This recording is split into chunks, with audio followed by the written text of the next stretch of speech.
My parents left my grandmother at my doorstep at 5:30 in the morning like she was trash, so they could make room for their favorite son.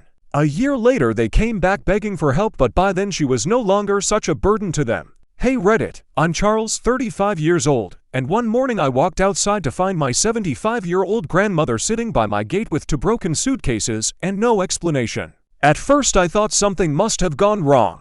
Then I checked my security cameras, and what I saw made my blood boil. Let me explain. My parents are 56 and 57, and my younger brother is 31. It didn't take long to understand what happens when you treat family like disposable furniture. That morning I woke up to my phone vibrating like it was trying to escape the nightstand. I assumed it was spam or one of my cousin's endless group chats. I didn't even check the caller, it just answered with a sleepy hello. It was my neighbor Bruce.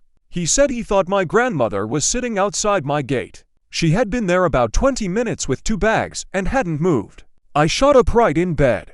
My wife Violet woke as I grabbed a hoodie. I told her grandma was outside. We opened the front door, and there she was, sitting on the freezing concrete before dawn like she was waiting for a bus that would never come. Her suitcases were beside her, and tucked into one handle was a folded note. She wasn't crying. She just stared at the ground, pale and shaking. We helped her inside, wrapped her in blankets, and turned up the heat. Violet sat beside her while I unfolded the note. It said they decided this was best and asked us to understand. That was it. No names. No explanation.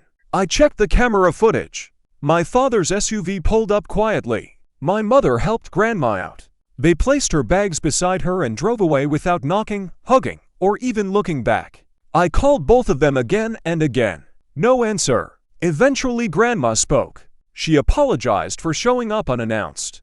I told her she was always welcome. She explained that the night before my father packed her things because my brother Tyler and his wife Olivia were moving in with their new baby, and the house was too crowded.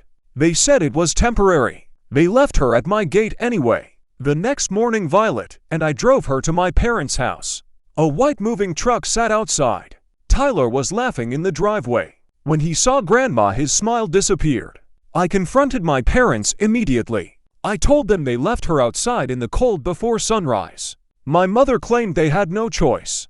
Tyler said he wasn't wasting money on a hotel when he could stay there for free. They called it family. They said grandma had become difficult, too loud, too forgetful, that she left the stove on and made things stressful. They insisted they were doing her a favor because we had more space. I reminded Tyler that she had given up her pension to help raise us and paid his college deposit when our father refused. Now she was treated like clutter. The argument escalated until my father threatened to call the police. We left without another word. In the car I decided I would report what they did. Grandma didn't want more conflict, but I couldn't ignore it. We went to the local police station and filed an elder abandonment report. I handed over the footage, the note, the call logs, and the messages. The detective said it looked like more than abandonment and contacted Adult Protective Services.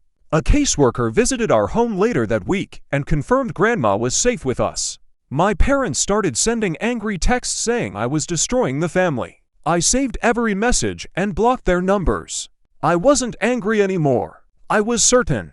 Grandma settled into our home. My daughter Sophie taped a drawing above her chair and called her roommate Lorraine, which finally made her laugh. For the first time in a long while she looked at peace. Then the hearing was scheduled at the county courthouse for Tuesday morning. Elder neglect, abandonment, and financial misconduct were listed in the notice. I didn't need extra preparation. I had been ready since the moment they drove away and left her sitting alone in the dark.